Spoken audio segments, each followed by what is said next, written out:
In this video, we're going to design a paddle class, and we're going to make that paddle move. So when I press the right arrow, it moves to the right, and when I press the left arrow, it moves to the left, and it doesn't go past the edges of the screen.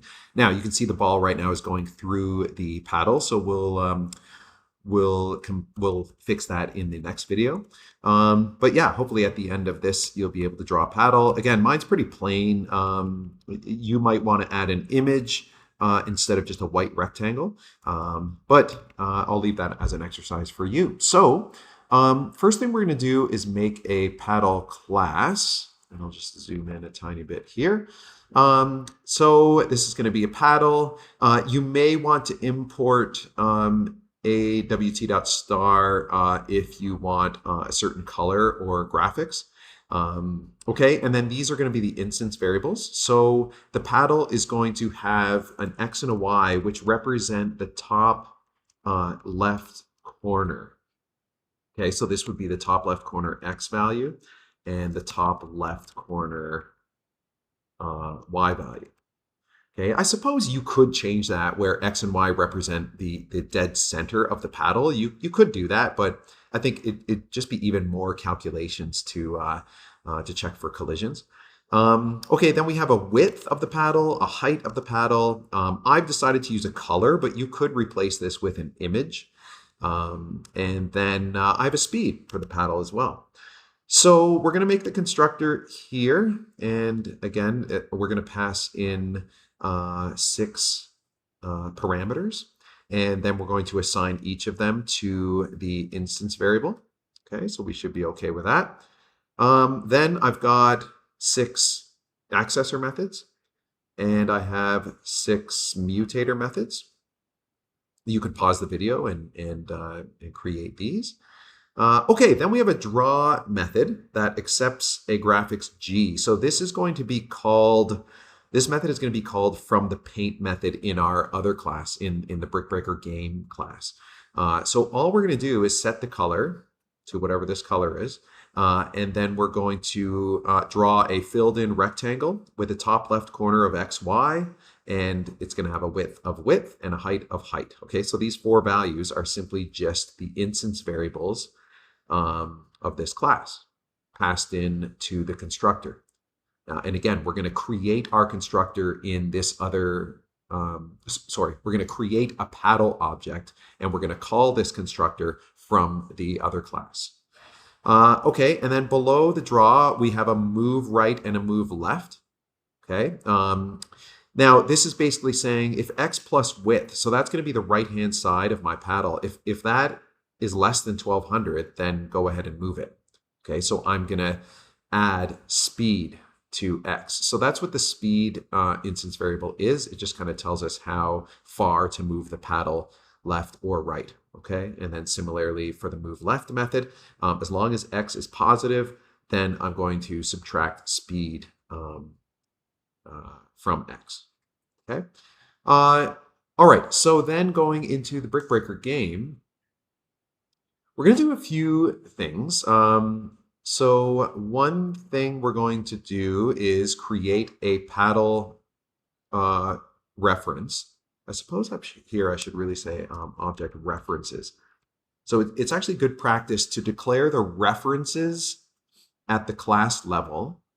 So what that means is we're not declaring these inside any method. We're declaring them inside the class, but not inside any method. And that just means that these variables, these references, can be used in any method within this class. So I'm creating this paddle reference, and then inside the Brickbreaker constructor, I will create my actual new paddle object. And I've decided to have a starting position of 600, 700. That's the top left corner. Mine has a width of 200. Again, that can be changed. This could even be a variable and can change as the game is played. So if you hit a special type of brick, maybe you get a power up and the width of your paddle increases or decreases. This is the height of the paddle. This happens to be the color of my paddle, and then this is the speed. Again, all of these things can be changed to fit your program. Okay, and then I'm not just double check to make sure that you have these two lines of code. I can't remember if I added that in this video or in the last update, but make sure that you're setting the frame to focusable and that the traversal keys enabled is set to false. Okay, and then if I go down to my draw game screen, okay, so you should already have this method. We're going to draw our background image. We're going to make the ball move, and we're going to draw the paddle. Okay. Okay. Now, to get the paddle to move, there's a couple of years ago I figured out a way to make the paddle move more smoothly. I used to just put code into key pressed and just call upon the move left and move right based on whether they press the left arrow or the right arrow. But it always kind of stuck. When I moved my paddle to the left and then I switched to the right, it would always kind of pause, and it was a little bit annoying. So this code I'm going to show you makes it a lot smoother. So if we scroll back to the top, what we're going to do is make an array up here. So we're going to make a Boolean array called keys, and it's going to be of size 200. I'm not sure why. Okay, let's just leave it for now. I don't think it needs to be that big. And then we're going to make an update move method. So this is a void method called update. And we're basically saying if keys at key event.vk left. Okay, so this is the code for pressing the left key. And basically saying, we're basically saying if this is pressed down. So if the left key is currently pushed, then this is going to be this will be true. Okay, and then if this is true, we're going to move the paddle left. So we're going to call upon the move left method. And we're going to put this little disclaimer here saying that if our paddle goes off the edge of the screen, so if for some reason your speed is a really big number and it pushes the paddle off the screen to the left, we're going to force the paddle, we're going to constrain it to have a left x value of 0. Okay, so that's just to fix it from going off the screen. Then if we press the right arrow, we're going to do the same thing, except we're going to move the paddle to the right, and then we're going to check the right edge of the paddle. So we're going to get the x value, and we're going to add the width of the paddle. And so that would be the right hand x value. And if that is greater than 1200, that's the width of my game, then I'm going to force it or constrain it to 1200 minus paddle.width. Okay, so again, this is just if the paddle goes off the screen because maybe your speed is kind of fast, then it will just force it back to the edge of the screen. And I'll just be consistent. Not sure why I put those braces there. Okay, there. So it's kind of consistent with what I have up here. Okay, and then the other, and then this method is going to be called from action performed.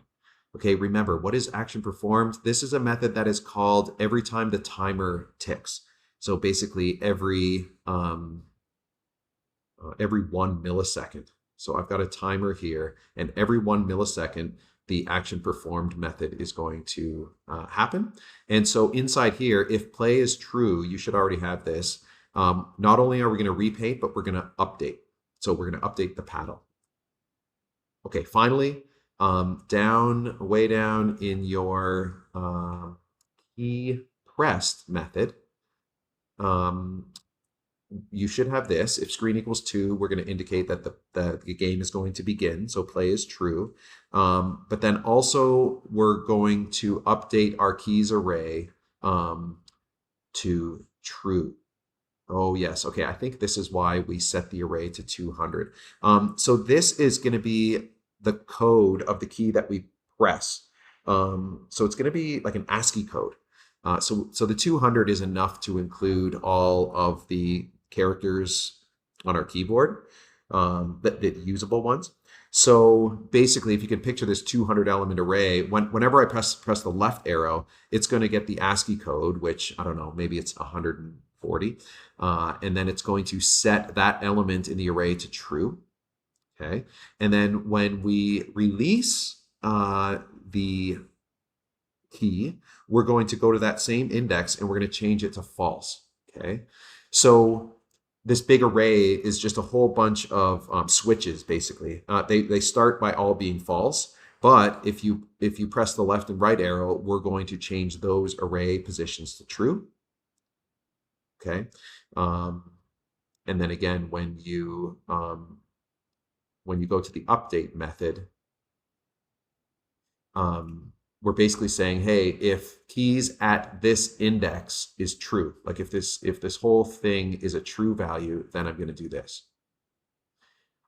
Okay, hopefully that made a little bit of sense. It's a bit of complicated code, but it does make the paddle move a little bit more smoothly.